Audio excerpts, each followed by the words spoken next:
कहानी की शुरुआत होती है खुले आसमान के नीचे, जहां एक वाइवर्न हवा में उड़ रहा होता है। उसकी उड़ान ऐसी होती है, बिल्कुल आजाद, बिना किसी रोक टोक के, जिसे नीचे जमीन से एक कैरेक्टर देख रहा होता है। यही हमारा कहानी का मेन प्रोटैगनिस्ट है, एस्टर। उस वाइवर्न की आजादी को देखकर उस दिन वो डिसीजन लेता है कि अब वो मैजिकल हाउस डेक्लन की ट्रबल शूटर की ड्यूटी से रिटायर हो जाएगा। सीन शिफ्ट होता है जहां एस्टर किसी को पकड़े खड़ा होता है, ये बताते हुए कि अब वही आखिरी बचा है। होठों पर एक कॉन्फिडेंट मुस्कान के साथ वो अपने मैजिक का इस्तेमाल करके उस आदमी की गर्दन को बांध देता है। सामने वाला गुस्से में आरोप लगाता है कि उसने अपनी एक्सेप्शनल स्किल्स छुपा रखी है, वो स्किल्स जो किसी ऑर्डिनरी ट्रबल शूटर के पास कभी नहीं हो सकती। उससे ग्रिमोर के बारे में सवाल करना शुरू करता है। वो आदमी ताना मारते हुए एस्टर से पूछता है कि क्या उसे सच में लगा था कि उसके जैसे एक हंटिंग डॉग को हंट करने के लिए हाउस डेक्लन की पूरी फोर्स आ जाएगी। एस्टर के लहजे में फैमिली के लिए गहरी नफरत होती है। उन्हें ऐसे स्कम के तौर पर बयान करता है जो रैबिट डॉग्स की तरह मल्टीप्लाई होकर फैलते हैं। फिर एस्टर के पूछने पर आदमी मान लेता है कि उसे ग्रिमोर का इस्तेमाल करना नहीं आता, लेकिन एस्टर उसके रिलेंटलेस पीछा करने से अंदाजा लगा लेता है कि इस किताब की कीमत बहुत ज्यादा है। आदमी उसकी ओर देखते हुए ग्रिमोर तुरंत सौंप देने की मांग करता है और बदले में उसे डेक्लन में वापस ट्रबल शूटर की पोजीशन दिलाने का ऑफर देता है, वो भी हंटिंग डॉग जैसी गाली के साथ। एस्टर इस ऑफर पर बस हंस देता है, तंज कसते हुए सोचता है कि एक मियर ट्रबल शूटर मैनेजर के पास आखिर क्या अथॉरिटी है ऐसे वादे करने की। वो मैजिक से उसे हवा में उठाता है और पूछता है कि मरने से पहले उसके पास कोई आखिरी शब्द हैं क्या। तभी अचानक एक तीसरा शख्स सीन में कदम रखता है और एस्टर के चेहरे से सारी मौकरी गायब हो जाती है। उसका इंट्यूशन सायरन बनकर गूंज उठता है, जैसे चेतावनी दे रहा हो कि ये इंसान खतरे का दूसरा नाम है। एक आदमी जिसकी बॉडी से एक जबरदस्त ईविल एनर्जी की ऑरा फैल रही होती है। वो शांति से ग्रीटिंग देता है और अपनी पहचान बताता है, फाहरन वॉन डेक्लन, ईस्टर्न कॉन्टिनेंट की रूलिंग मैजिकल हाउस डेक्लन का हेड। फाहरन सीधे एस्टर से कहता है कि ग्रिमोर दे दे और फिर बात करेंगे। एस्टर हैरान रह जाता है क्योंकि उसने अपने दशकों की सर्विस में फैमिली हेड को पहली बार देखा था। फेहरन एक लेजेंड माना जाता है, डेक्लन के इतिहास का सबसे ताकतवर मेज। एस्टर मन ही मन सोचता था कि ये आदमी असल में किस तरह का होगा, लेकिन एस्टर उसकी बात का जवाब एक रूड और चौंकाने वाले अंदाज में देता है। कहता है कि वो उसे इरिटेट कर रहा है और उसकी हार्ड वन स्पॉइल्स चुराने की कोशिश कर रहा है। फाहरन उसकी इस बदतमीजी पर हल्का सा सार्कास्टिक लाफ देता है। उसी पल एस्टर को अफसोस होता है कि उसने पहले देखे गए वाइवर्न को डिवावर क्यों नहीं किया, क्योंकि अब उसे महसूस हो रहा है कि फेहरन की ऑरा उसकी जिंदगी में देखी किसी भी चीज से कहीं ज्यादा डरावनी और ताकतवर है। फेहरन समझाता है कि सबसे आसान तरीका तो यह है कि वो उसे मारकर ग्रिमोर छीन ले, लेकिन फिर एक दूसरा ऑप्शन देता है, ग्रिमोर सौंप दो, डेक्लन में वापस सर्विस करो और बदले में उसके सारे क्राइम्स माफ कर दिए जाएंगे। फाहरन उसकी कॉम्बैट टैलेंट की तारीफ करता है, मानते हुए कि उसे अफसोस है कि उसने ये टैलेंट पहले नहीं पहचाना। वो इस बात से भी प्रभावित होता है कि स्लम्स का एक गंदा रैट इतनी ट्रिवियल ट्रबल शूटर स्किल्स को इतने एडवांस्ड लेवल तक पहुंचा सकता है। फिर वो उसे एक ब्राइट फ्यूचर का सपना दिखाने की कोशिश करता है।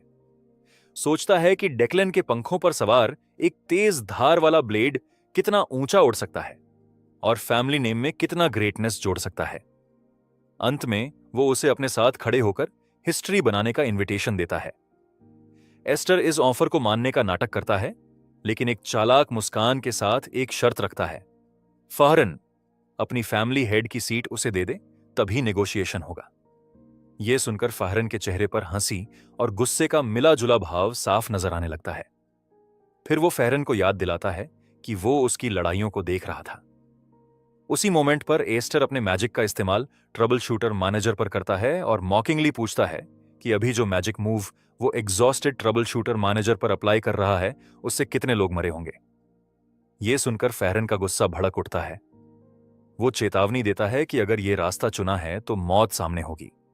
एस्टर मान लेता है कि यह सच है, लेकिन एस्टर फिर भी फैमिली हेड पर हमला करने के लिए कूद पड़ता है, मगर उसका अटैक फाहरन बिना किसी एफर्ट के अपने बैरियर से रोक लेता है। एस्टर चुनौती देता है कि फाहरन खुद उनके बीच की पावर गैप मापकर देख ले। फाहरन चैलेंज स्वीकार करता है और कहता है कि पहले उसे डिसिप्लिन करेगा। फाहरन अपना मैजिक कास्ट करता है फहरन का पहला अटैक एस्टर किसी तरह डॉज कर पाता है, लेकिन सांस लेने का मौका भी नहीं मिलता कि एक और मैजिक सर्कल अचानक उसके सामने प्रकट हो जाता है। एस्टर सोचता है कि ये थी डेक्लन हेड की असली ताकत, जिसमें एक्सप्लॉइट करने लायक कोई भी ओपनिंग नहीं थी। उसके चेहरे और हर हलचल से साफ दिख रहा होता है कि वो अंदर से कितना स्ट्रगल कर रहा है। फहरन उसे उसके चैलेंज की याद दिलाता है, कहते हुए कि कुछ चीजें टेस्ट करने की जरूरत नहीं होती, जैसे उनकी पावर के बीच का विशाल अंतर। फिर वो एक और हमला करता है, जिससे एक भारी एक्सप्लोजन होता है। स्मोक के बीच से फहरन पूछता है कि क्या अब नेगोशिएशन पर विचार बदल गया है, बताते हुए कि वो उसे जिंदा छोड़ देगा, लेकिन बस मुश्किल से। एस्टर काउंटर करता है कि क्या फहरन उसे स्वीकार करेगा अगर वो अभी सिर झुका दे और डेक्लन की छाया में लौट आए। लेकिन फहरन जवाब देता है कि क्या उसे सच में लगता है कि वो उस पर भरोसा करेगा। खून से लथपथ चेहरा उठाते हुए एस्टर कहता है कि अब वो डॉग फूड खाने से तंग आ चुका है। एस्टर फैरन के ऊपर एक जबरदस्त ब्लू लाइटनिंग का अटैक छोड़ता है, लेकिन फैरन अपनी बैरियर से उसे आसानी से रोक लेता है। वो गुस्से में गरजता है कि कौन फिर से कुत्ता बनना चाहेगा, चाहे कॉलर कितना भी फैंसी हो और घर कितना भी बड़ा। फहरन उसे फूल कहकर इंसल्ट करता है और अपनी ओवरवेलमिंग पावर को अनलीश करने की तैयारी करता है। एस्टर उस नजारे से हक्का बक्का रह जाता है। आसमान में पर्पल लाइटनिंग का एक विशाल तूफान घूम रहा होता है।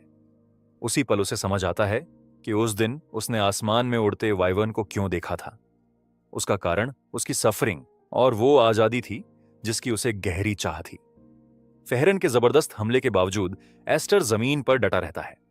फहरन उसकी ये सहन शक्ति देखकर मानता है कि उसे लगा था ये हमला उसे मार देगा।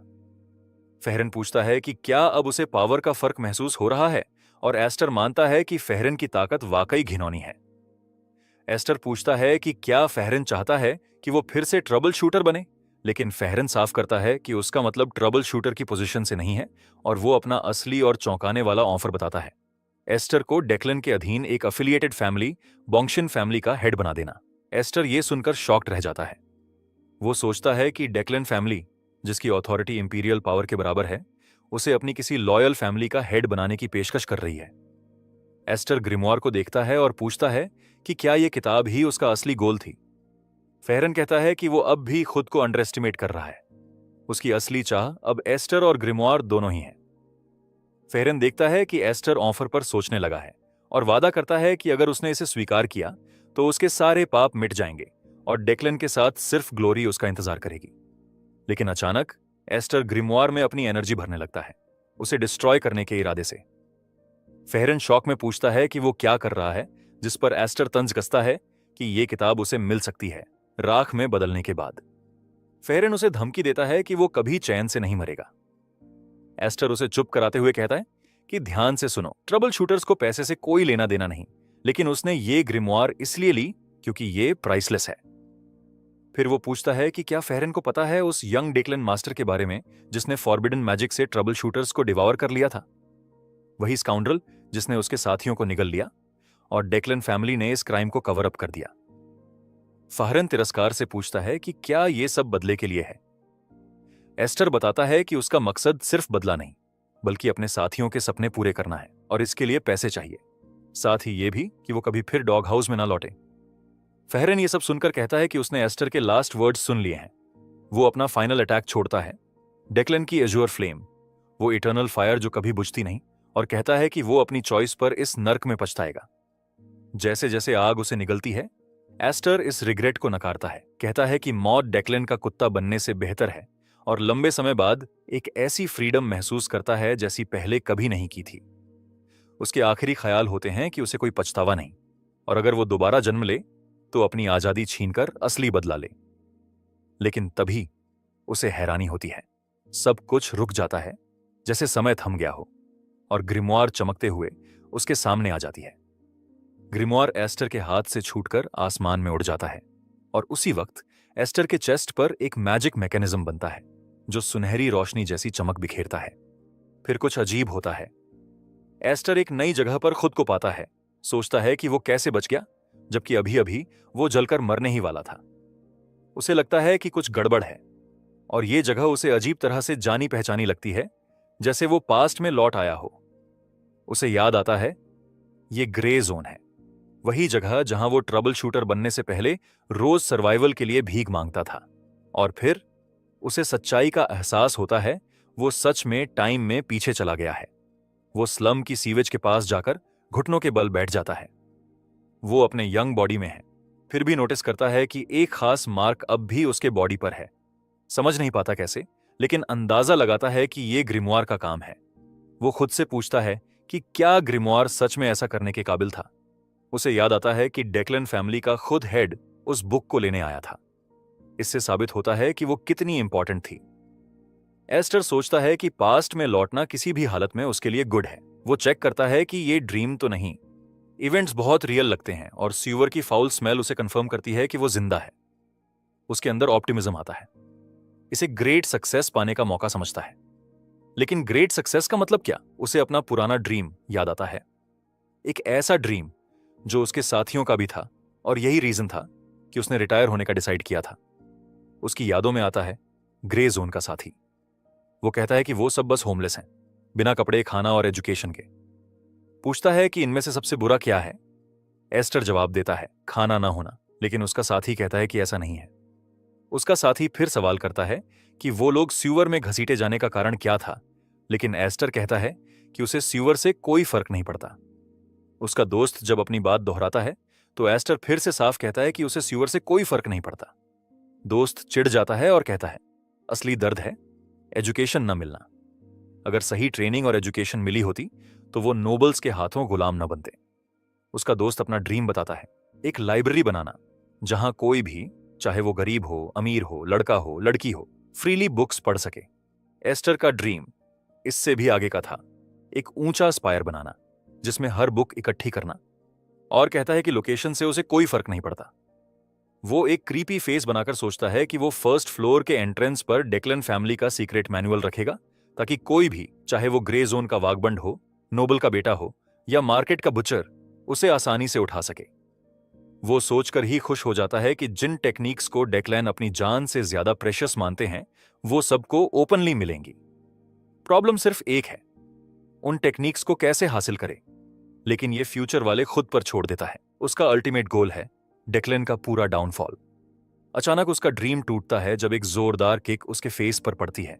एक गुस्सैल लड़का आता है और चिल्लाता है कि वो वहीं क्यों नहीं रहा जहां उसे कहा गया था। फिर बार बार उसे किक करने लगता है, लेकिन जल्दी अपने ट्रबल शूटर वाले बैटल एक्सपीरियंस को याद करता है और एक किक ब्लॉक कर देता है। अटैकर सरप्राइज हो जाता है। एस्टर तेज नजरों से कहता है, तूने 7 बार मारा है, अब 10 गुना लौटाऊंगा। वो काउंटर अटैक के लिए तैयार होता है और अटैकर के फेस पर डर आता है। फिर एस्टर एक अपरकट मारता है और टूटती हड्डी की आवाज गूंजती है। एस्टर शॉक में देखता है, टूटा उसका खुद का हाथ है। दूसरा लड़का उसे काउंटर पंच करता है कि उसने अपने से बड़े को मारने की हिम्मत की, पागल कहकर गाली देता है। फिर वो उसे जमीन पर गिरा देता है और पीटता रहता है। एस्टर के बॉडी से ज्यादा उसका दिल दर्द करता है। दूसरा लड़का एक पत्थर से फिसलकर सूअर में गिर जाता है। एस्टर इसे एस्केप का चांस समझता है, लेकिन अटैकर खांसते हुए उठता है और पूछता है कि कहां जा रहा है। एस्टर घूरते हुए कहता है कि वो भाग नहीं रहा बल्कि टैक्टिकल रिट्रीट कर रहा है और वो उसका चेहरा याद रखेगा। वो खुद को याद दिलाता है कि ट्रबल शूटर कभी गिव अप नहीं करता। थोड़ा दूर जाकर उसे एहसास होता है कि हालत खराब है, बस एक पंच मारकर उसकी कलाई स्प्रेन हो गई है। वो बैठ जाता है और सोचता है कि टावर का प्लान फिलहाल भूलना होगा। प्रायोरिटी है बॉडी को स्ट्रांग बनाना। तभी एक छोटा सफेद बालों वाला बच्चा आता है और पूछता है कि क्या वो भूखा है। एस्टर पूछता है कि क्या वह उसे पहचानता है, मगर बच्चा कहता है नहीं। एस्टर उसकी टॉन, लेकिन कभी एक्सपेंसिव रही क्लोथ्स देखता है और कंक्लूड करता है कि शायद ये किसी नोबल का बेटा है जो पावर स्ट्रगल में हारकर यहां आ गया है। एक टिकिंग टाइम बॉम्ब। बच्चा अपना नाम डेमियन बताता है और कहता है कि उसकी मां का नाम बियांका। एस्टर को लगता है कि वो जरूरत से ज्यादा सुन रहा है और पूछता है कि क्या वो पागल है। डेमियन मासूमियत से कहता है कि उसकी मां मर चुकी है। एस्टर सीधा चेहरा कहता है, मेरा बाप नहीं है तो मैं जीता। फिर उसे भगाने की कोशिश करता है। डेमियन बिना हिले वहीं खड़ा रहता है, लेकिन डेमियन कहता है कि वो उसके साथ जाएगा। एस्टर मना करता है और सोचता है कि मारकर भगा दे। डेमियन उसकी इंजर्ड कलाई देखता है, पूछता है कि दर्द है क्या, और हेल्प की पेशकश करता है। वो हाथ पर हाथ रखता है, एक पावरफुल हीलिंग लाइट निकलती है। एस्टर एस्टॉनिश हो जाता है, ये नॉर्मल हीलिंग नहीं है।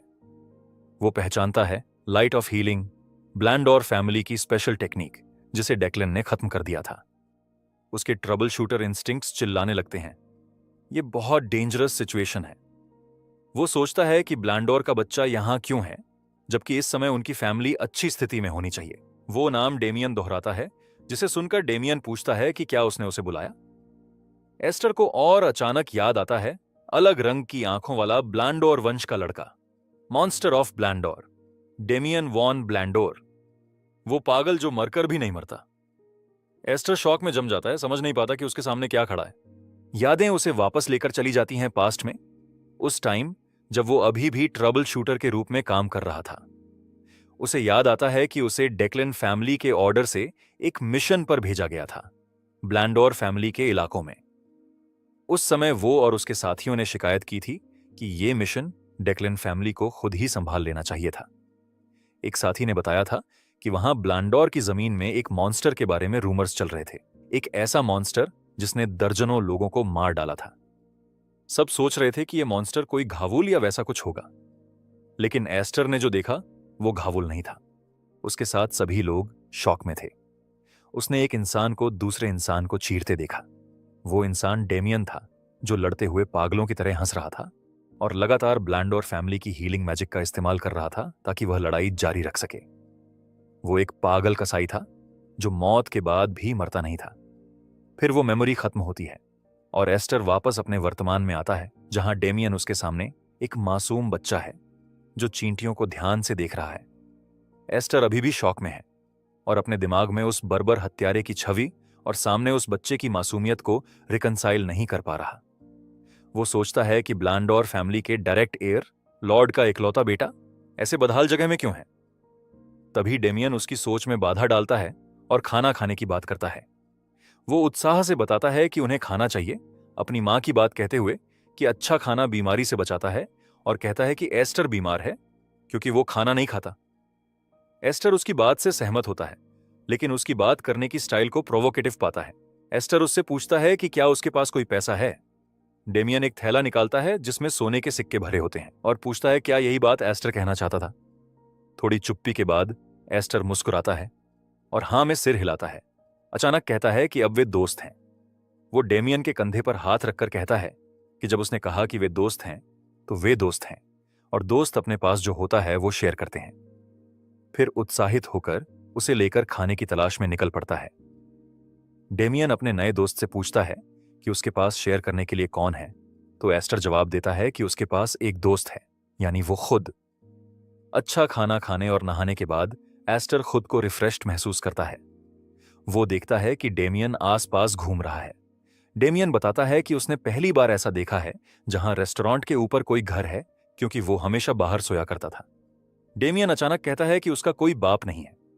एस्टर मजाक में कहता है कि उसके पास बाप है, और दोनों बचकानी बहस में लग जाते हैं, जो इस बात पर खत्म होती है कि वे क्यों इस मामले में कंपीट कर रहे हैं। फिर एस्टर डेमियन से उसकी मां के बारे में पूछता है। डेमियन आसपास देखता है और मासूमियत से जवाब देता है कि मां यहां नहीं है। एस्टर सोचता है कि अब स्थिति को बेहतर समझना चाहिए। वो डेमियन से पूछता है कि वो कितने समय से अकेला है। डेमियन कुछ सोचता है और फिर बताता है कि जब से वो घर से भागा है उसने 10 बार सोया है। एस्टर इस नई इंफॉर्मेशन को असेस करता है, सोचता है कि क्या डेमियन भागा हुआ है और पीछे से कोई उसका पीछा कर रहा है, और क्या 10 बार सोना मतलब 10 दिन बीत गए हैं। डेमियन समझाता है कि वो दिन में 2 बार सोता है, नींद में भी, इसलिए कुल सोने की संख्या 10 है। एस्टर अंदाजा लगाता है कि डेमियन लगभग 3 या 4 दिन से भाग रहा है, लेकिन और ज्यादा कंफ्यूज्ड हो जाता है जब डेमियन कहता है कि उसने भागने के बाद से एक बार भी नींद नहीं ली है। इसे सुनकर एस्टर खुद को पक्का पागल समझने लगता है। एस्टर फ्यूचर की योजना बनाना शुरू करता है। वो देखता है कि ग्रे जोन में डेमियन के साथ रहना उसके लिए एक मौका है जहां वो उसकी रक्षा कर सकता है और ब्लैंडोर फैमिली के साथ एक रिश्ता बना सकता है। ये रिश्ता भविष्य में डेक्लन फैमिली का सामना करने में मदद कर सकता है। साथ ही नोबल्स के घरों में उसकी उस सपने को पूरा करने के लिए बहुत सी किताबें होंगी। लेकिन लंबी योजना सोचने से पहले उसे एक जरूरी काम निपटाना है।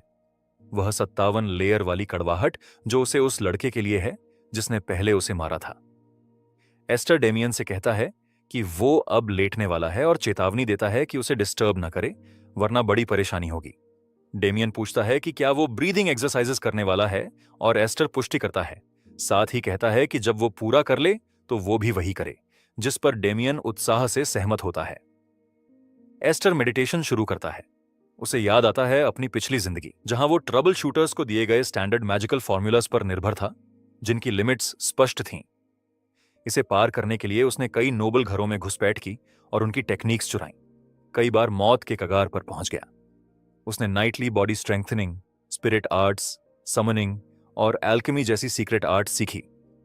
लेकिन उसे याद आता है कि ये सारी टेक्निक्स भी उस कैटास्ट्रॉफिक शक्ति के सामने इनफ नहीं थी, जो उसने डेक्लन फैमिली के हेड से मरीज होने से पहले झेली थी। इसलिए इस बार उसने तय किया कि वो डेक्लन फैमिली की मूल कला सीखेगा, हेवनली ओरिजिन टेक्निक। ये सभी डेक्लन टेक्निक्स की शुरुआत है और सभी तरह के माना के साथ हार्मनी में काम कर सकती है। खुशी की बात यह थी कि उसने अपनी पिछली जिंदगी में रिसर्च के लिए इसे मेमोराइज कर लिया था। जैसे ही वो ब्रीदिंग टेक्निक एक्टिवेट करता है, उसे लावा जैसी तेज गर्मी अपने शरीर में महसूस होती है। उसे अपने माना सर्किट्स में इंप्यूरिटीज दिखती हैं, जो उसे चौंकाती हैं। इन्हें निकालने के लिए वो माना शावर नामक रहस्यमय टेक्निक का इस्तेमाल करता है, जो सिर्फ एलीट नोबल मेजर्स ही अपने डायरेक्ट लिनिएज को शुद्ध करने के लिए करते हैं। जब यह प्रोसेस खत्म होती है तो वो जागता है और सोचता है कि कितना समय बीता होगा।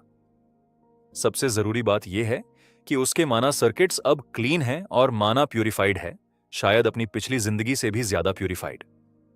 हालांकि यह बड़ी इंप्रूवमेंट है, फिर भी उसे लगता है कि डेक्लन को हराना असंभव ही लगेगा, चाहे वो 100 बार जन्म ले।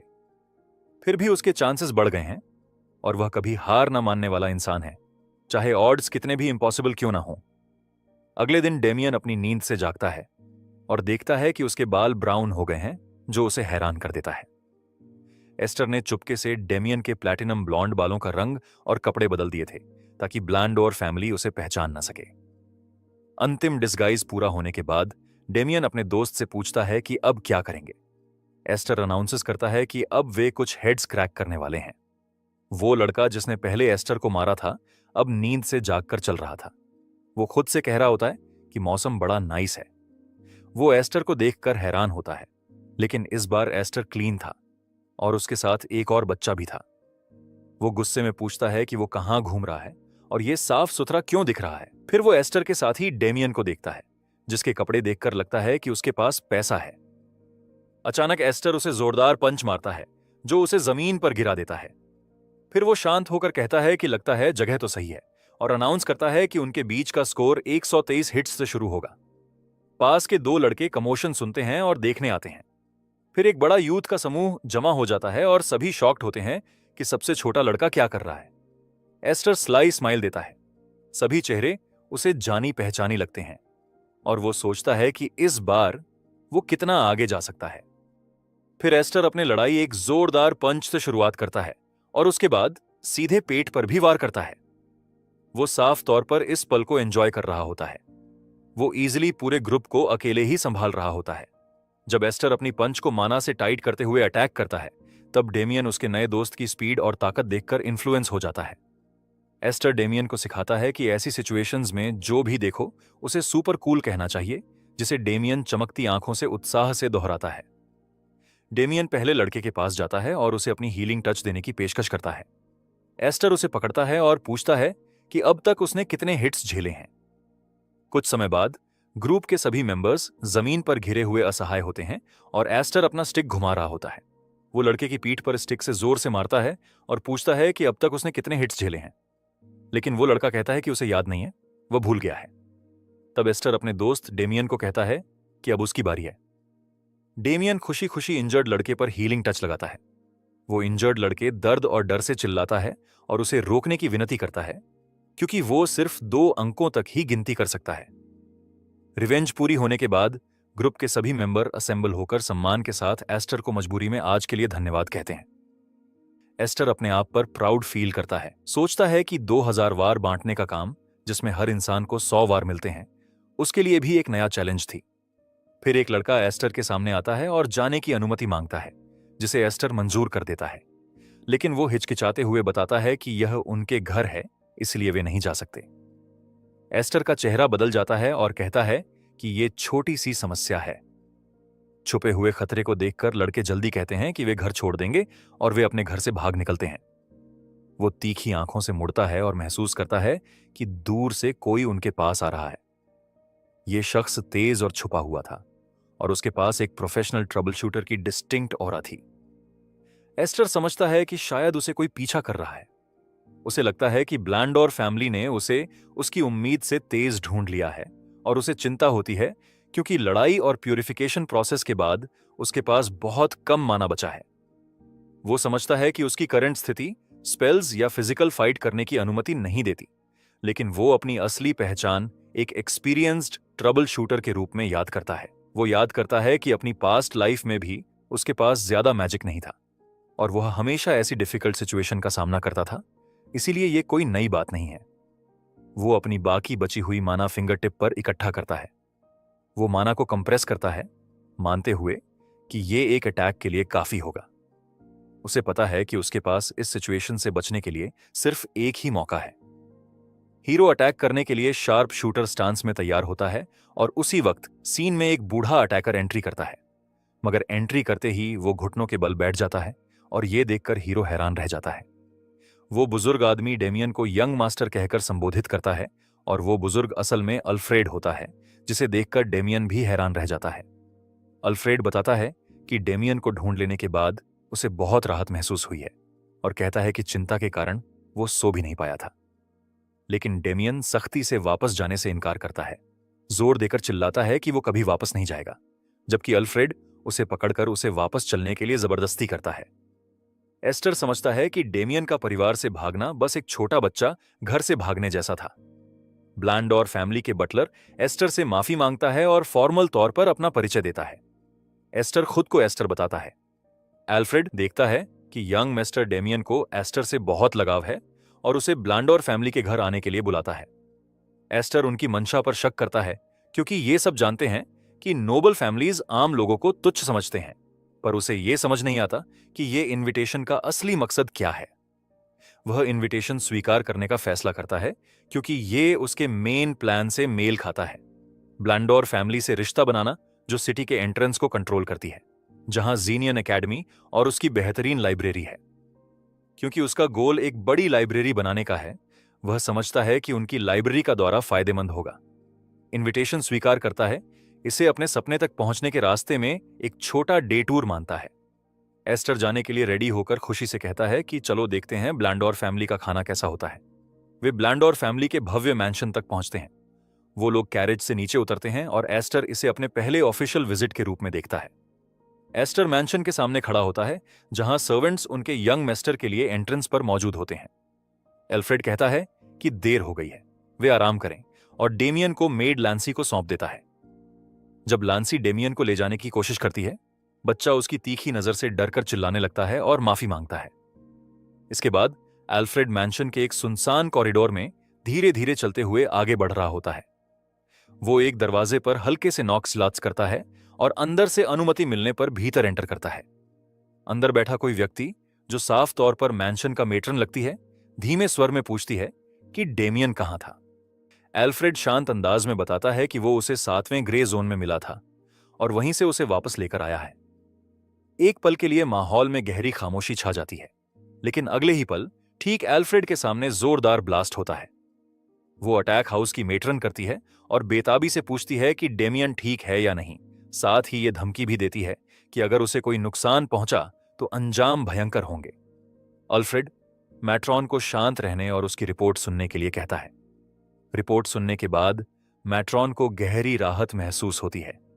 अल्फ्रेड भी रिलीफ होकर अपने आप से कहता है कि ये मैट्रन के लिए लकी है और जो भी यंग मास्टर को नुकसान पहुंचाने की कोशिश करता, उसके लिए भी। उसे याद आता है कि ये मेट्रन कभी ब्लड विच के नाम से जानी जाती थी। वह सोचता है कि उसकी कट्टर प्रकृति को देखकर, खासकर अपने बेटे के लिए, यह अच्छा हुआ कि मामला ऐसे ही खत्म हुआ। मेट्रन यानी डेमियन की मां एल्फ्रेड को उसके काम के लिए धन्यवाद देती है। एल्फ्रेड कहता है कि वो बस अपनी ड्यूटी निभा रहा था, लेकिन एक अनयूजुअल बात है जो मेट्रन की क्यूरियोसिटी बढ़ाती है। एल्फ्रेड बताता है कि डेमियन ने एक नया दोस्त बनाया है जिसका नाम एस्टर है। वो मेट्रन को बताता है कि एस्टर ने उसकी मौजूदगी पहले ही महसूस कर ली थी और उससे मिलने से पहले काउंटर मेजर्स तैयार कर लिए थे।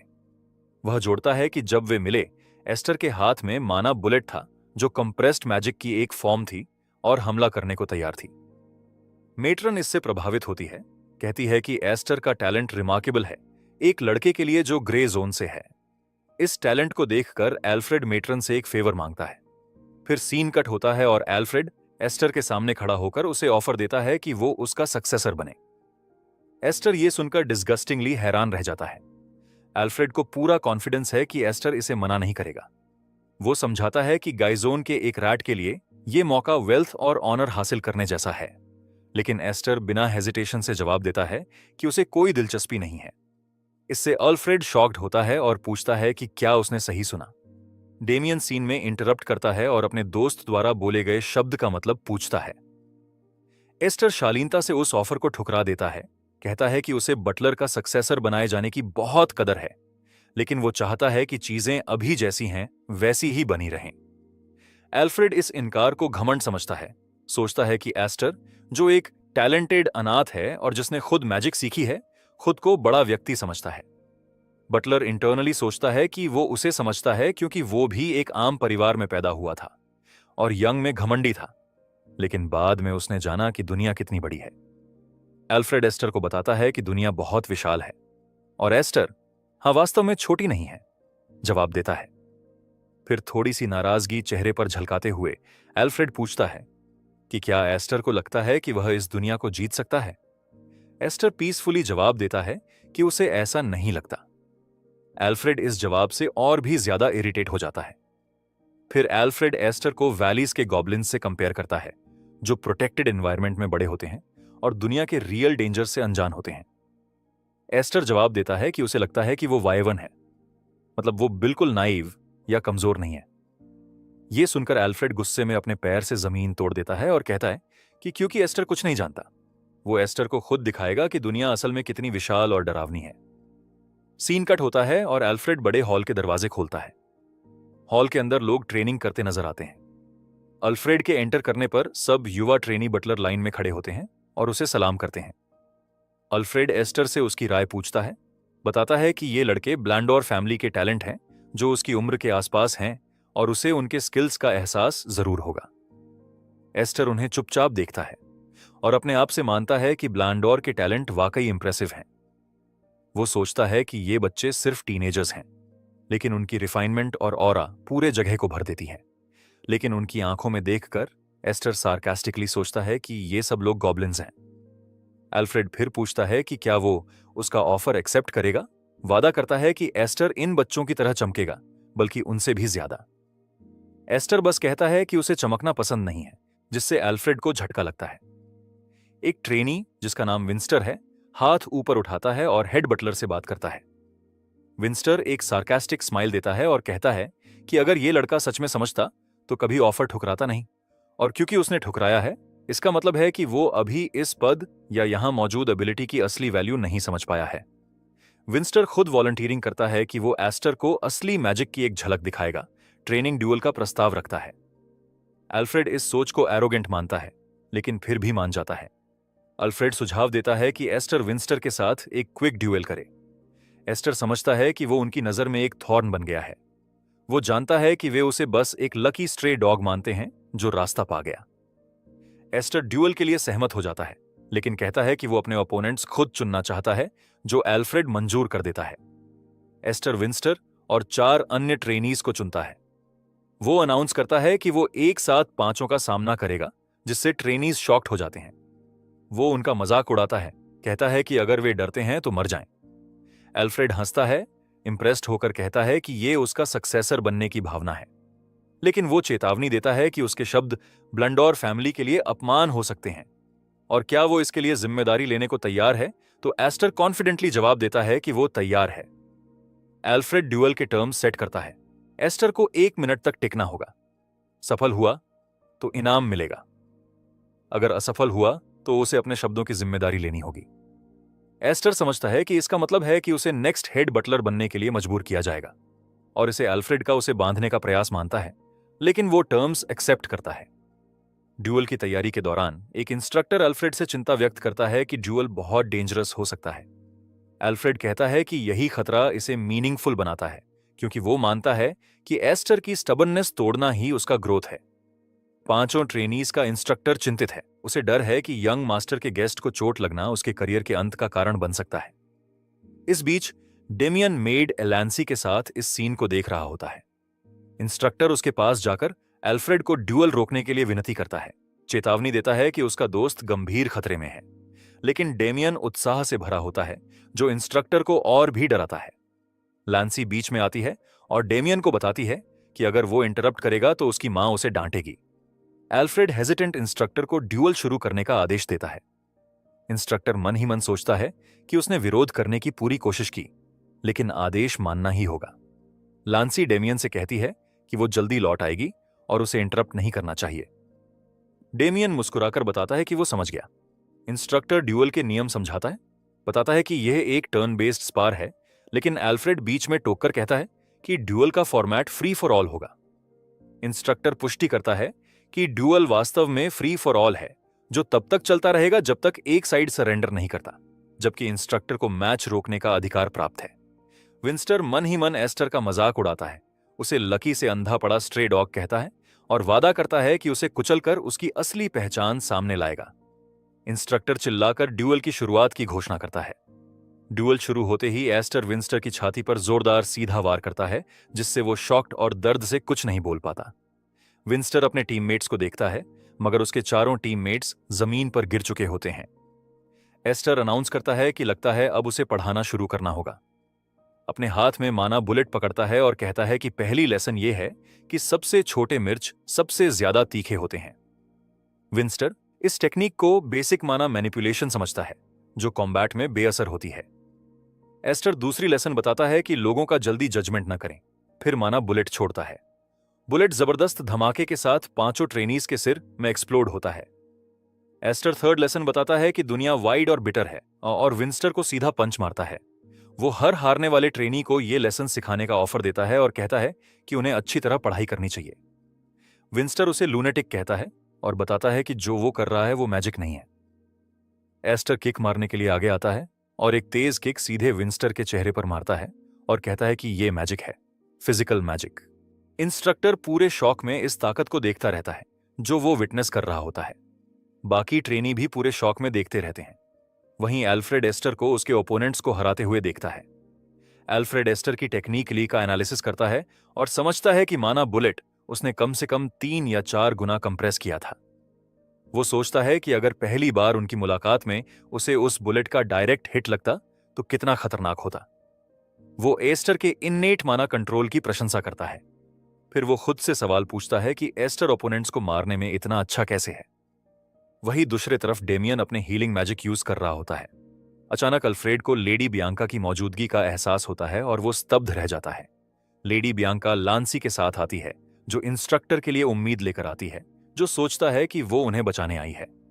बियांका पूछती है कि क्या हुआ, और एल्फ्रेड हिचकिचाते हुए जवाब देता है कि वे एक सिंपल टेस्ट कर रहे थे।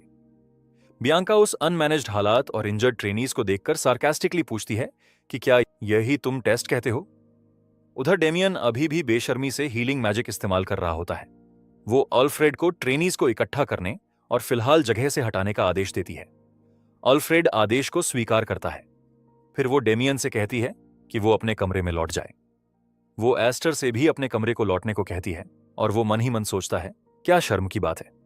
बियांका इंस्ट्रक्टर रनफिट को बुलाती है और रनफिट कहता है कि उसने पूरी कोशिश की थी, मगर बियांका सिर्फ एक शब्द में उसे काम से निकाल देती है। फिर सीन कट होता है हाउस के अंदर बियांका के चैम्बर में।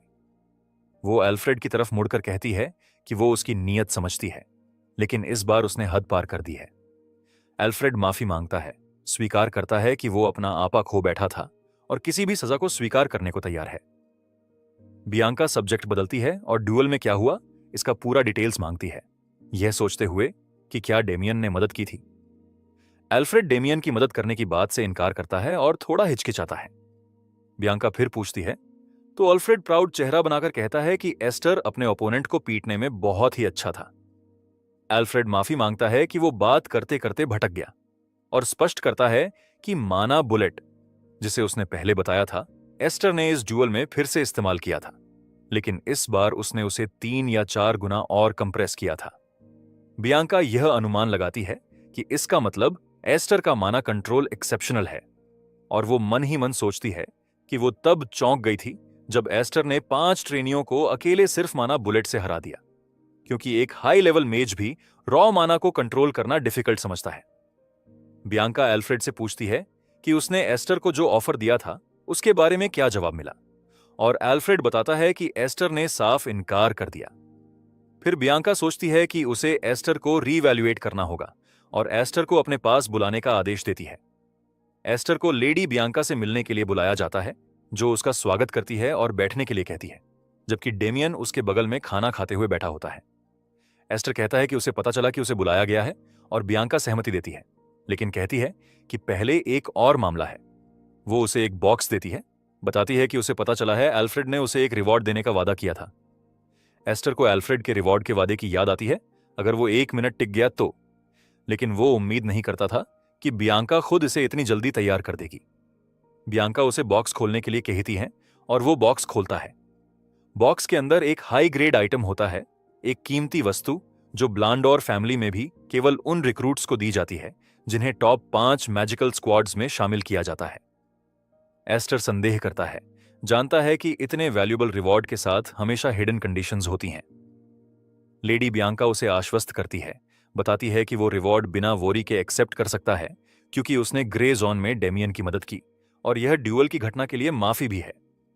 एस्टर सीधे उससे पूछता है कि क्या इस हाई ग्रेड पिल को खाने से वो ब्लांडोर परिवार से बंध जाएगा, जिसे बियांका जोर से नकारती है। फिर वो पूछता है कि क्या यह पॉइजन तो नहीं है, और बियांका इरिटेट सा फेस से आश्वस्त करती है कि नहीं। वो अंतिम पुष्टि मांगता है कि बिल्कुल कोई शर्त नहीं है, और बियांका पुष्टि करती है, उसे निश्चिंत होकर लेने को कहती है। एस्टर धन्यवाद करता है और रिवॉर्ड एक्सेप्ट करता है। एस्टर रिवॉर्ड को एक अनएक्सपेक्टेड गेन समझता है, लेकिन बियांका कहती है कि उसके पास उसके लिए एक और ऑफर है, और एस्टर मन ही मन सोचता है कि उसे पता ही था।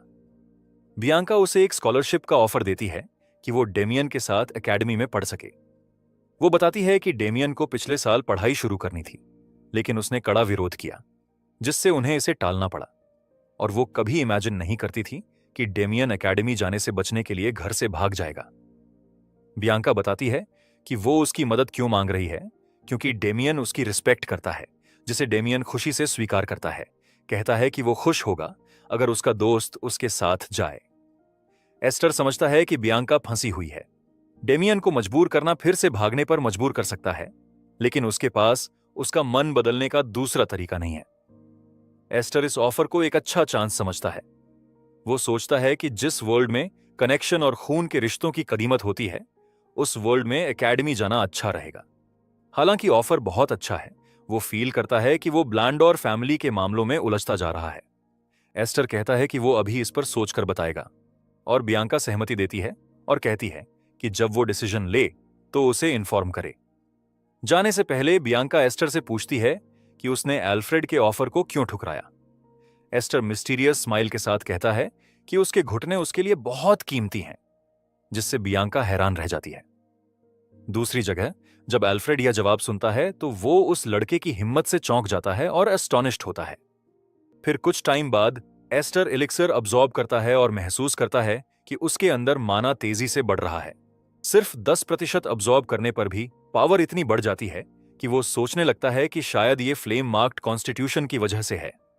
प्रोसेस बिल्कुल परफेक्ट लगता है, न एनर्जी लॉस है और न ही इंप्यूरिटीज, जिससे रिजल्ट उम्मीद से ज्यादा स्ट्रांग है। मेडिटेशन के बाद उसका माइंड एकेडमी वाली ऑफर पर चला जाता है और सोचता है कि डिसीजन तो ऑलमोस्ट क्लियर हो चुका है। एकेडमी ज्वाइन करने से स्पॉन्सर ढूंढना आसान होगा और कई फायदे भी मिलेंगे, लेकिन साथ ही उसे स्ट्रांगली फील होता है कि ये सब एक ट्रैप हो सकता है। कंफ्यूज्ड होकर वो वॉक पर निकलने का डिसाइड करता है। डोर से बाहर निकलते ही प्लैटिनम हेयर वाला एक यंग मैन उसका रास्ता रोकता है और पूछता है कि क्या वही एस्टर है। एस्टर फीचर्स देखकर समझ जाता है कि प्लैटिनम हेयर डेमियन के फैमिली लाइन में ही है, मतलब ये लड़का साइड ब्रांच का कोई रिलेटिव होगा। एस्टर इरिटेशन फील करता है और साफ मना कर देता है कि उसका इस नाम से कोई कनेक्शन नहीं, और ये सुनकर यंग मैन सरप्राइज हो जाता है। फिर वो सार्कास्टिक टोन में उसके डल डार्क ग्रे हेयर और अनकंफर्टेबल आईज पर कमेंट करता है। फिर मॉकिंग करते हुए कहता है कि ये सब ट्रेट्स उससे परफेक्ट मिलते हैं। एस्टर काम रहकर कहता है कि हेयर कलर लाइटिंग पर डिपेंड करता है और क्रिंजी इनोसेंट फेस बनाकर पूछता है कि उसकी आईज कैसे अनकंफर्टेबल हो सकती हैं। यंग मैन उसकी रिएक्शन से हिल जाता है और पीछे हटकर कह देता है कि आईज तो जेंटल लग रही हैं और अपॉलॉजी करके जाने लगता है। तभी एल्फ्रेड द हेड बटलर तेजी से आकर एस्टर को पकड़ लेता है और ऑलमोस्ट बेग करता है कि वो मिसअंडरस्टैंडिंग क्लियर करने आया है, मगर हमारा मेन कैरेक्टर तो मस्त मिडिल फिंगर दिखा रहा होता है। एल्फ्रेड कहता है कि सिर्फ हेड बटलर होने के कारण उसे ऐसे झुकना नहीं चाहिए, लेकिन सिचुएशन ने उसे मजबूर कर दिया। तभी एस्टर को एहसास होता है कि प्लैटिनम हेयर वाला लड़का अभी तक वहीं है। प्लैटिनम हेयर वाला लड़का अचानक पलटकर जोर से बोलता है कि वो शुरू से सही था, वही एस्टर है जिसकी आईज डेड गॉब्लिन जैसी हैं। एस्टर कामली अपनी आइडेंटिटी कंफर्म कर देता है। यह सुनकर लड़का गुस्से में आ जाता है और उसे लायर और इंसोलेंट कहकर धमकी देता है, लेकिन एल्फ्रेड की शार्प नजर उसे चुप करवा देती है।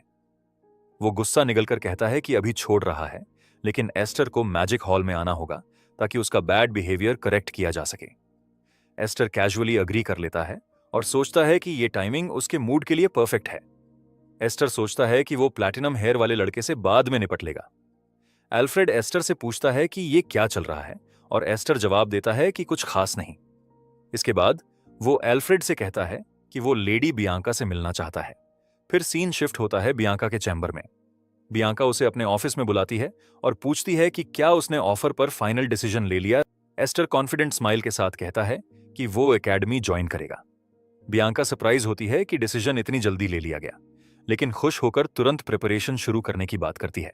एस्टर वहीं कॉन्फिडेंट खड़ा रहता है और बियांका कहती है प्रिपरेशन तक वो कंफर्टेबली रह सकता है और रूम से निकल जाता है।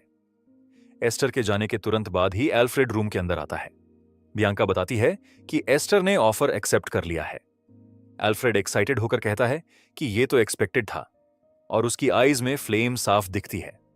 बियांका एल्फ्रेड को ऐसे देखती है जैसे एल्फ्रेड की रिएक्शन एक्सपेक्टेड ही थी। एल्फ्रेड अपने प्लान को समझाता है कि फर्स्ट सेमेस्टर की फी फैमिली कवर करेगी, लेकिन सेकंड सेमेस्टर की फी एस्टर खुद अफोर्ड नहीं कर पाएगा। उस वक्त वो उसे अपना हाथ बढ़ाएगा और स्पॉन्सर करेगा और एक डिवाइन हीरो की तरह सामने आएगा। तभी बियांका उसे रोकती है और कहती है कि वो बहुत लाउड है और एल्फ्रेड माफी मांगकर किचन चला जाता है।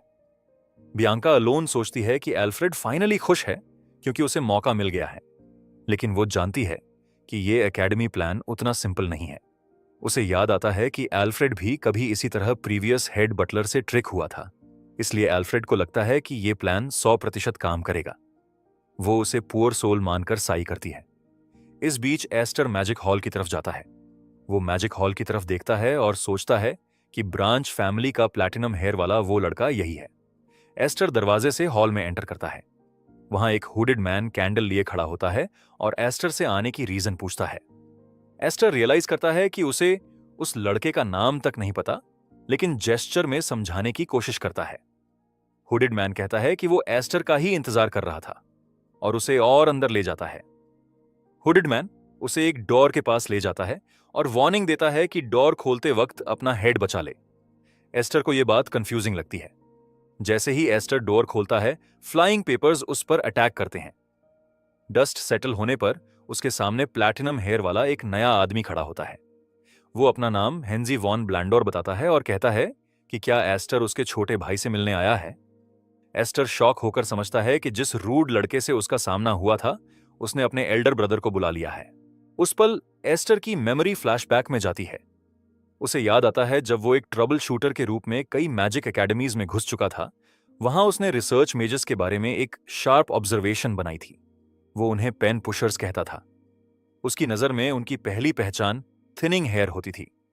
ओवरथिंकिंग और स्ट्रेस में वे बाल खींचते रहते थे और धीरे धीरे बॉल्डनेस की तरफ बढ़ते थे। एस्टर ने इसे 4 स्टेजेस में डिवाइड किया था। फर्स्ट स्टेज में वे हुड डालकर बॉल्डनेस छुपाते थे। सेकंड स्टेज में वे रियलिटी एक्सेप्ट कर लेते और थिनिंग हेयर दिखाने लगते। थर्ड स्टेज में पूरा सिर शेव कर देते और लास्ट डेस्परेट स्टेज में वे हेयर रिग्रोथ वाली मैजिक ढूंढने लगते, जो अब तक किसी ने सक्सीड होकर नहीं बनाई। लेकिन हेंजी अलग था। हेंजी पहले फॉर्मल अपॉलॉजी करता है और बताता है कि उसका छोटा भाई हद पार कर गया। उसकी बात सुनते हुए एस्टर नोटिस करता है कि उसका हेयर अभी भी थिक है और वो यंग है, यानी उस ऑब्जर्वेशन से बिल्कुल अलग। टीए सर्व करते वक्त एस्टर कैजुअली पूछता है कि क्या वो मैजिक रिसर्च इंस्टीट्यूट में काम करता है और हेनजी रिवील करता है कि वो वाइस प्रिंसिपल है। ये सुनकर एस्टर इम्प्रेस्ड होता है और सोचता है कि ब्लैंडोर फैमिली इतनी बड़ी है कि केवल लिनिएज से कोई इतनी हाई पोजीशन पर नहीं पहुंच सकता, मतलब उसकी स्किल एक्स्ट्रॉर्डनरी होगी।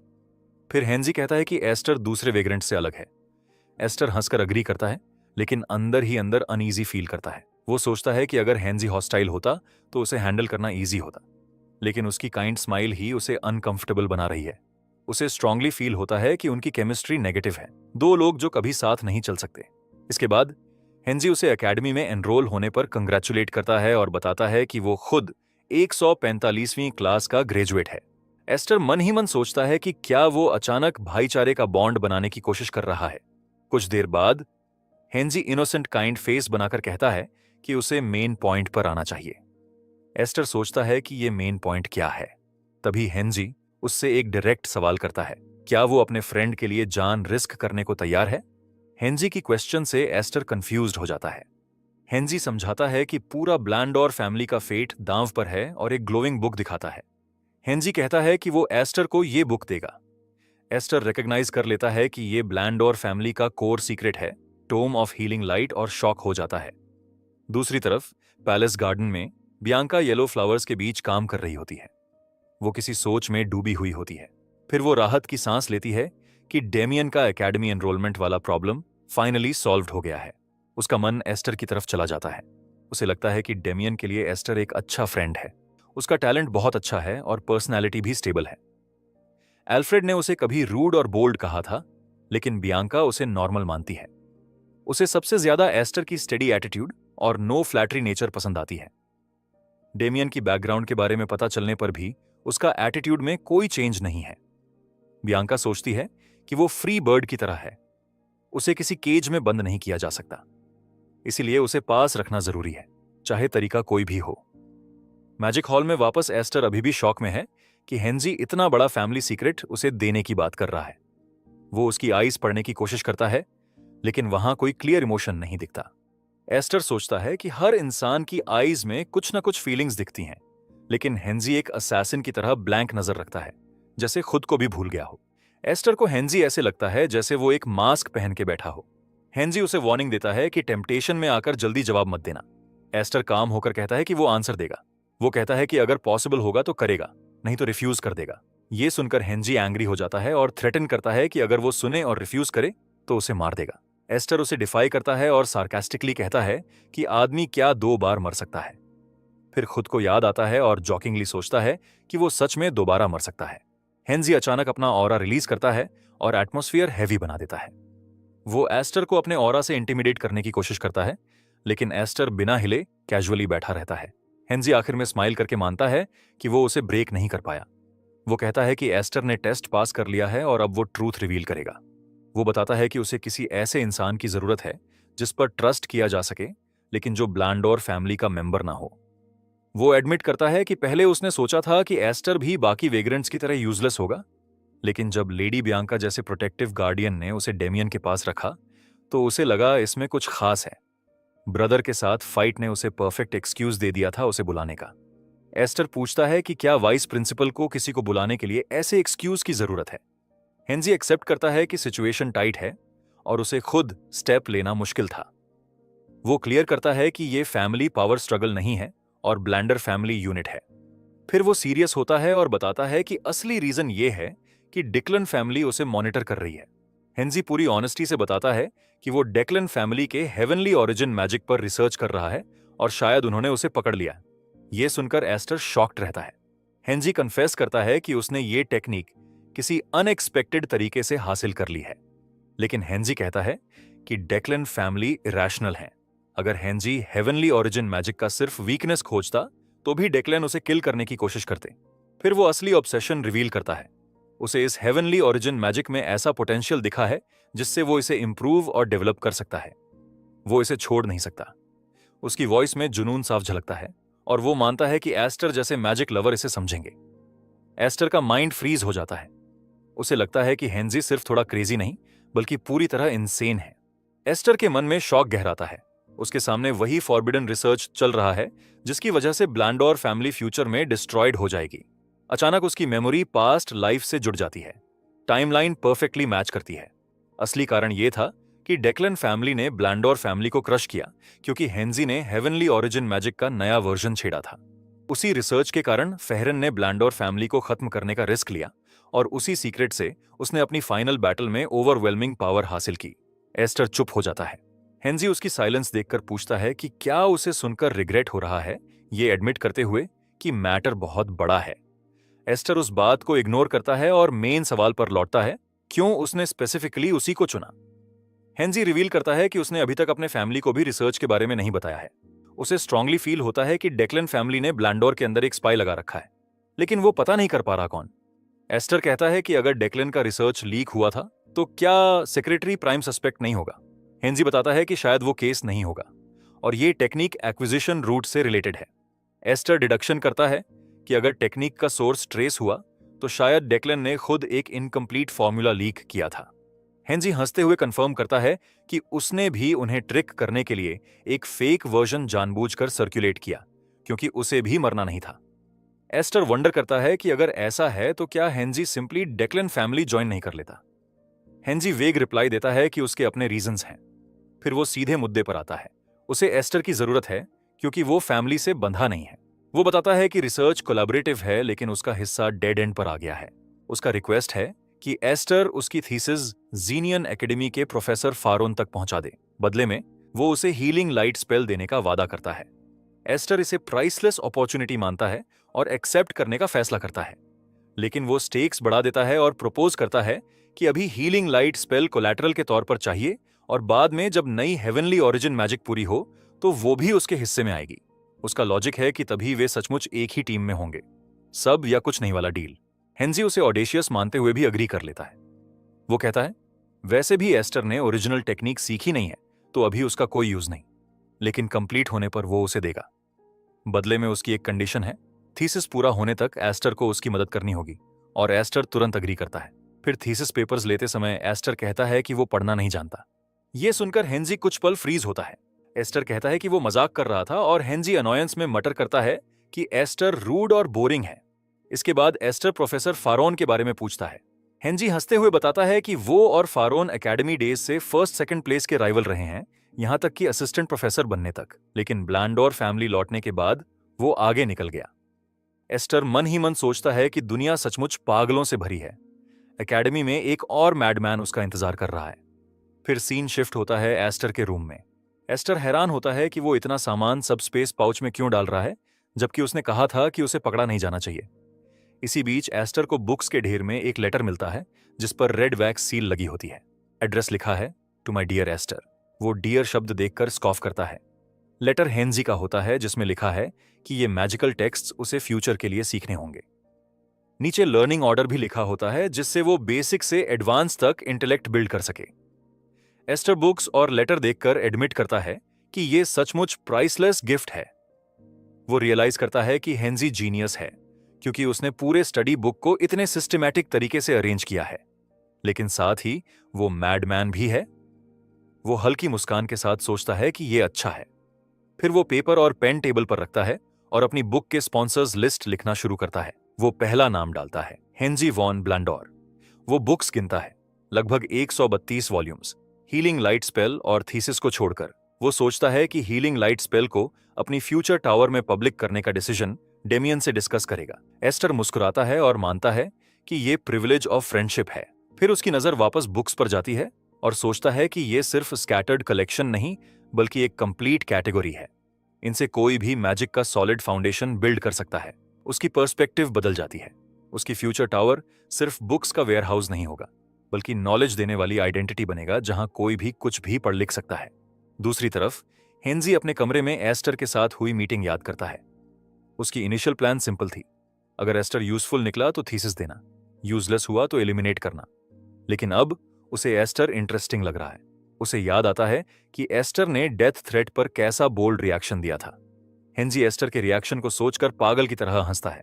एस्टर की आईज ने साफ दिखा दिया था कि उसे मौत की परवाह नहीं। हेंजी उसे बाकी पिग्स से अलग मानता है और अम्यूज्ड फील करता है। उसे लगता है एस्टर बहुत कुछ छुपा रहा है और यही उसे और एक्साइटिंग बनाता है। पहली बार उसे कोई ऐसा मिला जो उसी जगह खड़ा है, उसी डायरेक्शन में देख रहा है और उसके रिजल्ट्स को चाह रहा है।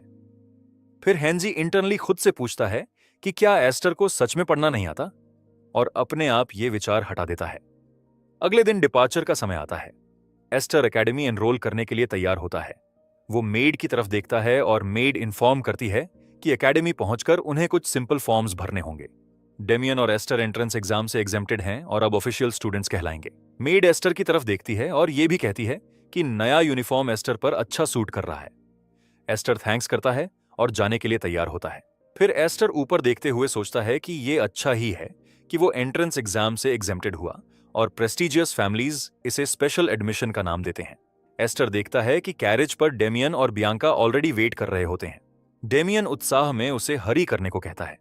जाने से पहले बियांका उसे कहती है कि वो अपना ध्यान रखे और इस अपॉर्चुनिटी से अपनी इच्छाएं पूरी करे। एस्टर उसे थैंक्स कहकर स्माइल करता है और कैरेज चल पड़ता है। वो रिजॉल्व करता है कि जीनियन एकेडमी में जाकर वो सब हासिल करेगा। उसकी नजर फ्यूचर पर टिक जाती है। ईस्टर्न कॉन्टिनेंट की सबसे बड़ी एकेडमी, जहां काउंटलेस स्पॉन्सर्स उसका इंतजार कर रहे हैं। कॉन्फिडेंट मुस्कान के साथ वो सोचता है कि उसके कॉलीग्स उसका इंतजार करें, क्योंकि वो आ रहा है। कैरेज की जर्नी के दौरान एस्टर पूरी तरह डूब जाता है उन बुक्स में जो हेनजी ने उसे दी थीं। बुक को देखते हुए उसे सचमुच एहसास होता है कि हेनजी एक बेहद जीनियस मैजिकल रिसर्चर है। एस्टर समझता है कि मैजिक के बेसिक प्रिंसिपल्स भले ही सिंपल हों, पर उनकी इंटरप्रिटेशंस अनगिनत दिशाओं में जा सकती हैं। पानी को ही उदाहरण मानो, किसी के लिए ये लाइफ का स्रोत है तो किसी और के लिए ये फ्लड बनकर विनाश का प्रतीक। सब बस नजरिए की बात है। वो देखता है कि हर नोबल फैमिली ने इसी प्रिंसिपल को अपनी नजर से समझकर अपना पाथ बना लिया है। बुक्स खत्म करने के बाद उसे एक इंपॉर्टेंट रियलाइजेशन होता है कि हेनजी का बनाया हुआ करिकुलम सीधा डेक्लन फैमिली के हेवनली ऑरिजिन प्रिंसिपल से जुड़ा है। उसके थॉट्स की धारा डेमियन की उत्साहित आवाज से टूट जाती है, जो उसे पुकारते हुए बताता है कि वे आखिरकार पहुंच चुके हैं। डेमियन चलते हुए कैरेज के विंडो में से झांकते हुए जीनियन एकेडमी को देखता है। एस्टर भी विंडो से झांकते हुए जीनियन एकेडमी की विशाल इमारत देखता है। साथ आई मेड उन्हें बताती है कि कैरेज जर्नी यहीं खत्म होती है और ट्रेडिशन के अनुसार हर स्टूडेंट को पहले दिन पैदल एकेडमी में एंटर करना पड़ता है, चाहे उसका स्टेटस कुछ भी हो। वो उन्हें शुभकामनाएं देती है और विजडम गेन करने की आशा व्यक्त करके विदा लेती है। फिर कुछ मोमेंट बाद डेमियन जाते हुए कैरेज को देखकर बाय करते हुए हाथ हिलाता है। इसके बाद डेमियन एस्टर का हाथ पकड़कर तेजी से खींचता है और चिंता जताता है कि अगर सेरेमोनी में देर हुई तो सीट्स नहीं मिलेंगी। एस्टर को यह बात वियर्ड लगती है। एंट्रेंस सेरेमोनी कोई विलेज थिएटर तो नहीं कि जो पहले आए वही जगह पाए। उसे लगता है लैंसी ने डेमियन को मोटिवेट करने के लिए यह कहा होगा, इसीलिए वो इसे नजरअंदाज कर देता है। हॉल में एंटर करते ही एस्टर और डेमियन भीड़ से भरी रोज देखते हैं। डेमियन एक्साइटमेंट में कहता है कि हॉल में बहुत सारे लोग हैं और कहता है कि सीट्स सचमुच खत्म हो सकती थीं। एस्टर अपने माइंड में इस बात से असहमत रहते हुए पॉकेट से सीट नंबर निकालता है। क्लास M3, सीट्स 11 और 12। डेमियन तुरंत कुछ खाली जगह देख लेता है और वहां बैठने की जिद करता है, मगर एस्टर उसे रोकता है। उसे हैरानी होती है कि यही डेमियन जो एकेडमी आना ही नहीं चाहता था, अब इतना उत्साहित क्यों है। जैसे ही डेमियन आगे बढ़ता है, वो एक लंबे ग्रे हेड स्टूडेंट से टकराता है और नीचे जमीन पर गिर जाता है। स्टूडेंट का चेहरा अनॉयंस से भरा है। एस्टर डेमियन के पास जाकर उसे उठाता है। डेमियन चीरफुल अंदाज में बताता है कि वो बिल्कुल ठीक है और माफी मांगकर जाने लगता है, मगर तभी वो ग्रे हेड स्टूडेंट डेमियन को रोकता है और पूछता है कि उसने उसके कपड़े पर क्या स्मीयर किया है। एस्टर उसकी ऑरा से समझ लेता है कि वो किसी नोबल फैमिली से है और जान जाता है कि अब फाइट ऑलमोस्ट तय है। फिर डेमियन उस ग्रे हेड स्टूडेंट के कपड़े अपनी थूक से साफ करने की कोशिश करता है। ये देखकर वो ग्रे हेड गुस्से में अपनी नसें फुलाता है। गुस्से में वो अचानक डेमियन पर पंच मारता है, मगर एस्टर तुरंत इंटरसेप्ट करते हुए उसका फिस्ट पकड़ लेता है। वो शांत स्वर में कहता है कि उसे यहीं रुक जाना चाहिए। ग्रे हेड स्टूडेंट गुस्से से पूछता है कि वो कौन है। एस्टर डेमियन का बचाव करते हुए साफ करता है कि वो उसका फ्रेंड है। ग्रे हेड स्टूडेंट सार्कास्टिक अंदाज में कहता है कि लॉयल दोस्त मिलना रेयर है और चेतावनी देता है कि एस्टर इस फैसले पर पछताएगा। एस्टर मन ही मन साई करता है। उसकी प्लान थी कि पहले दिन क्लासमेट से दोस्ती करे, लेकिन लगता है अब फिस्ट ही भाषा बनेगी। हंगामे की वजह से दूसरे स्टूडेंट्स चारों तरफ इकट्ठा हो जाते हैं। कोई पहचान लेता है कि ग्रे हेयर्ड स्टूडेंट दोलानफी फैमिली से है। तभी क्राउड में से एक अथॉरिटेटिव स्टूडेंट रास्ता बनाते हुए आता है। वो इंस्ट्रक्ट करता है कि लड़ाई को रोका ना जाए, बल्कि प्रॉपर अरीना सेट किया जाए। ये सुनकर स्टूडेंट्स थोड़े एक्साइटेड फील करते हैं और बाकी स्टूडेंट्स तुरंत बैरियर सेट करते हैं। अब ये हॉल एक स्पेक्टिकल बन चुका है और कुछ ही डिस्टेंस में स्टोरी एक स्टूडेंट को स्पॉटलाइट में लेती है, जो ये सिचुएशन देखकर स्मर्क करता है। हेक्स्टर आगे आता है, गर्व से खुद को डोलनफी फैमिली का दूसरा बेटा बताता है और एस्टर का नाम पूछता है। एस्टर कामली कहता है कि वो किसी ग्रेट लिनिएज से नहीं आता और उसे बस पासर बाय समझा जाए। हेक्स्टर सार्कास्टिक मुस्कान के साथ कहता है कि लाइनेज मैटर नहीं करती, लेकिन इस छोटे अरीना में मेज होना उसके लिए हैंडीकैप होगा, और अनाउंस करता है कि वो एस्टर को फर्स्ट मूव देगा। एस्टर को यह पूरा ड्रामा रिडिकुलस लगता है। वो हेक्स्टर का मजाक उड़ाते हुए कहता है कि जो बोलना पसंद नहीं करता उसकी टंग काफी लंबी है, और ये पूछते हुए चिढ़ाता है कि क्या वो डर रहा है। हेक्स्टर गुस्से में आकर जोरदार पंच से हमला करने के लिए आगे बढ़ता है। उसके फेस पर रेज साफ दिखती है और एक सटीक पंच एस्टर के ओर छोड़ता है। एस्टर भी पंचिंग स्टांस में आते हुए कहता है कि वो अकेला नहीं है, बल्कि डेमियन भी उसके साथ है, और एक जोरदार काउंटर पंच हेक्स्टर के फेस पर डालता है। हेक्स्टर को पूरा भरोसा है कि वो किसी भी मैजिक स्टूडेंट के पंच को सह सकता है, लेकिन जैसे ही एस्टर का मुक्का उससे टकराता है, उसका सेल्फ कॉन्फिडेंस हिल जाता है। वो सोचता है कि ये पंच इतनी भारी कैसे हो सकती है, और सोचता है कि क्या एस्टर सच में मैजिक स्टूडेंट ही है। तभी उसके फेस पर एक हीलिंग स्पेल उतरती है। उसे लगता है कि ये हीलिंग स्पेल डेमियन यूज कर रहा था, मगर समझ नहीं पाता कि उसका ओपोनेंट उसे क्यों हील कर रहा है। एस्टर हल्के से बड़बड़ाता है कि नोबल फैमिलीज सचमुच अलग ही स्तर की होती हैं। हेक्स्टर के ध्यान भटकने का फायदा उठाकर एस्टर एक और जोरदार अटैक करता है और कहता है कि लड़ाई में ध्यान खोना सबसे बड़ी गलती है। हेक्स्टर को यह सिचुएशन अनरियल लगती है। एक उसे जोर से मार रहा है, दूसरा हंसते हुए हील कर रहा है। उसका दिल तेजी से धड़कने लगता है और उसे लगता है कि दोनों किसी पागल जोड़ी की तरह लड़ रहे हैं।